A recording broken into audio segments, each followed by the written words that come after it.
Ultamize. One of the quietest problems in modern adult life is that many people are surrounded by communication all day long, but experience surprisingly little genuine connection. Oh, sure, there's text, emails, Slack messages, group chats, social media comments, thumbs up, notifications, video clips, constant interaction. But let's not kid ourselves. It's not always meaningful connection. And weekends often reveal this problem very clearly. A lot of adults spend enormous portions of weekends either alone or engaged primarily with screens rather than with human beings. Now, to be clear, solitude isn't bad. I like solitude from time to time. Some people genuinely recharge alone. Quiet matters, downtime matters, but many people are not actually choosing restorative solitude. They're drifting into low energy isolation by default. And over time, that can quietly affect emotional health much more than people realize.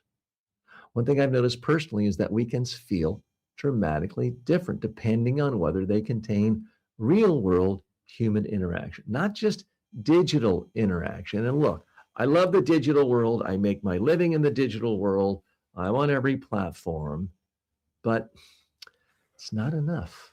Sometimes you need actual interaction with real human beings in the form of conversation, laughter, competition, shared experiences, meals, activities, movement with other people. That's one reason recreational sports can be so psychologically powerful. Now, when I was younger, I played soccer. I wasn't very good at it.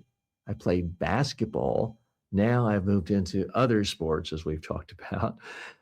The good thing about sports, though, is it can be conversation, it can be community, it can be social interaction, playfulness, competition, and shared experience. Sometimes I'll realize afterward that one of the biggest emotional benefits wasn't even the movement itself, it was simply being around other people. Modern adulthood often becomes highly fragmented socially. People are busy, they commute, they work remotely, they raise their children, handle responsibilities, stay busy, busy, busy, move to cities. It's easy to lose touch with friends. And eventually, social connection becomes something people vaguely hope will happen instead of something intentionally designed into life. That's a mistake because connection rarely becomes consistent accidentally in adulthood. It usually requires intentional structure. One of the reasons weekends matter so much psychologically is that they create opportunities for shared experiences, longer conversations, group activities, sharing meals together, playing sports, getting together for gatherings, and other recreation. Those are experiences that are harder to fit into busy weekdays. Let's not kid ourselves. And importantly, social connection often increases emotional energy instead of draining it when the environment feels positive and restorative. You leave feeling lighter, more energized, more emotionally grounded. That's very different from spending an entire weekend consuming isolated screen based stimulation. And yeah, there are good movies out there, there's great TV shows.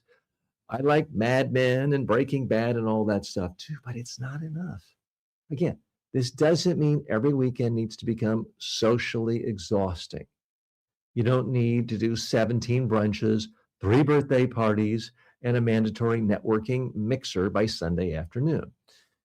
That sounds less like restoration and more like hostage negotiation. The point is some balance, intentional connection instead of accidental isolation.